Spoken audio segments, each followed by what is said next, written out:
আখ থেকে চিনি তৈরিতে জোর না দিয়ে ইথানল ফোকাস করাতেই কি এই পরিস্থিতি? কেন্দ্রীয় সরকারকে নিশানা করেছেন দিল্লির প্রাক্তন মুখ্যমন্ত্রী অরবিন্দ কেজরিওয়াল। সরকার বিষয়টি দেখছে, আশ্বাস দিয়েছেন রাজ্যের পঞ্চায়েত মন্ত্রী দিলীপ ঘোষ।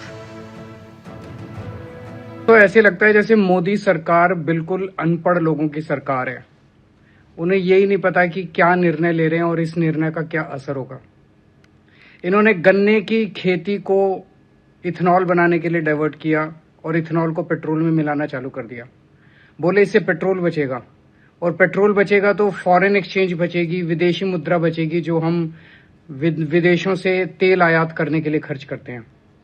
अब जब गन्ने की खेती को इन्होंने इथेनॉल बनाने के लिए डाइवर्ट किया तो गन्ने की कमी हो गई, चीनी की कमी हो गई देश में। और अब चीनी पिछले 17 दिन में 20 रुपए प्रति किलो चीनी के दाम बढ़ गए, क्योंकि चीनी की देश भर में बहुत किल्लत हो गई है। समझ नहीं आता कि मोदी सरकार में सारे के सारे ऊपर से नीचे तक सारे अनपढ़ हैं क्या। চিন্তার বিষয় আছে, আমি জানি না কেন হচ্ছে, তবে এর আগেও টাস্ক ফোর্স গেছে, দিয়ে বাজারেতে এদের খোঁজখবর নিয়েছে। আসল জিনিস যেটা সবজি ইত্যাদির দাম বাড়ে, সবজির দাম খুব বেশি বাড়তে দেওয়া হয়নি, যেটা ছিল মোটামুটি কাছাকাছি আছে। কিন্তু এই ধরনের কিছু বিশেষ বিশেষ ব্যাপার, যেমন পেঁয়াজের দাম হুট করে বেড়ে যায়, চিনির দাম, এগুলো সিন্ডিকেট চলে। এটা খোলা মার্কেটে সবাই ব্যবহার করতে পারে না, কিছু লোকের হাতে থাকে। আর সেই জন্য এটার খোঁজখবর নেওয়া উচিত, কারণ চিনি তো এখানে তৈরি হয় না, বাইরে থেকে আসে।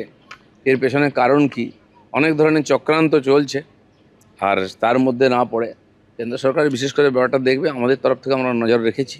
আলাদা করে ইথানলের প্ল্যান্ট তৈরি হচ্ছে বিহার ইউপিতে, তার জন্য চাষ হচ্ছে আলাদা। আমার মনে হয় না এখান থেকে ক্রাইসিস হবে, এত বাড়ার কোনো কারণ নেই।